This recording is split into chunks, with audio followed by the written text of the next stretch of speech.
Ooh, a little bit behind in this one, but here we are.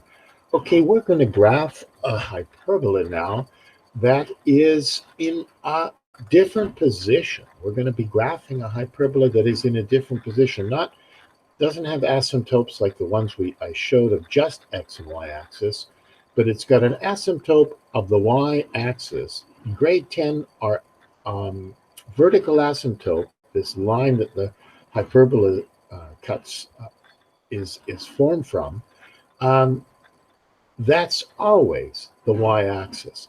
Okay, watch what we do here. Let's say if you get this y equals 2 over x minus 2.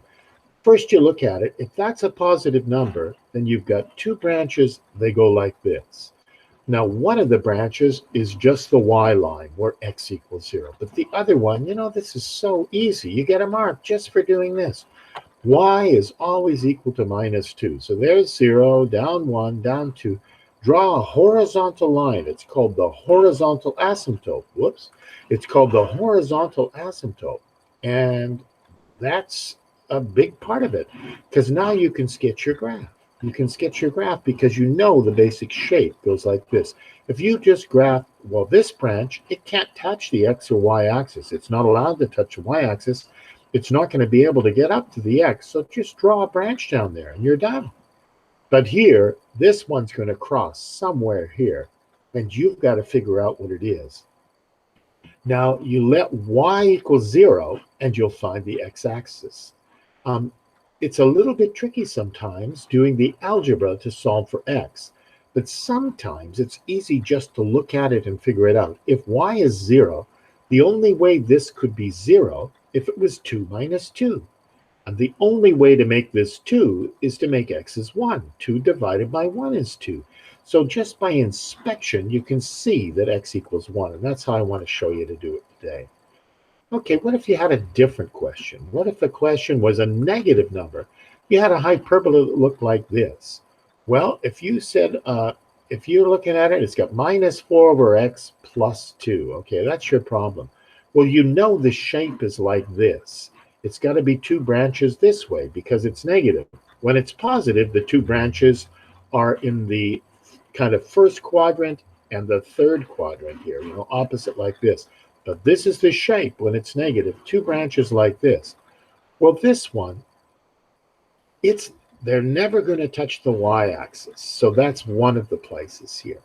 Okay, but the next thing you draw in is the horizontal asymptote. It's so easy. It's y equals 2. Whatever this number is, y equals 2 is the other asymptote that you use to make the hyperbola.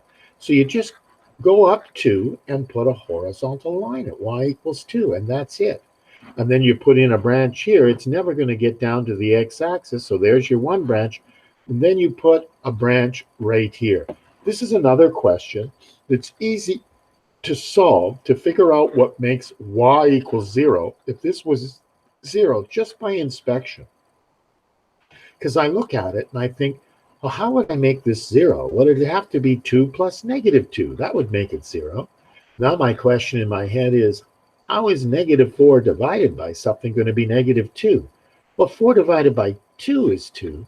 And that would make, because there's a negative there, that'd make it negative 2. So see how I just used inspection to see that if x is 2, that'll be minus 2 plus 2. That'll make y 0. So 2 is what makes y 0. That's called its x-intercept. There is another way of just making it equal 0 and then multiplying everything by x and doing the algebra, but I can see the answer's got to be 2 here. Okay, remember if it's negative, your branches are like that. That's the basic shape. But the easiest thing, boy, is this asymptote here, this horizontal asymptote. Draw a line at y equals 2 and you get a mark. Back here, draw a line at y equals minus 2. And there's the shape. It's positive because of that positive 2. Okay, well, that's enough for this video. And I hope that it helped.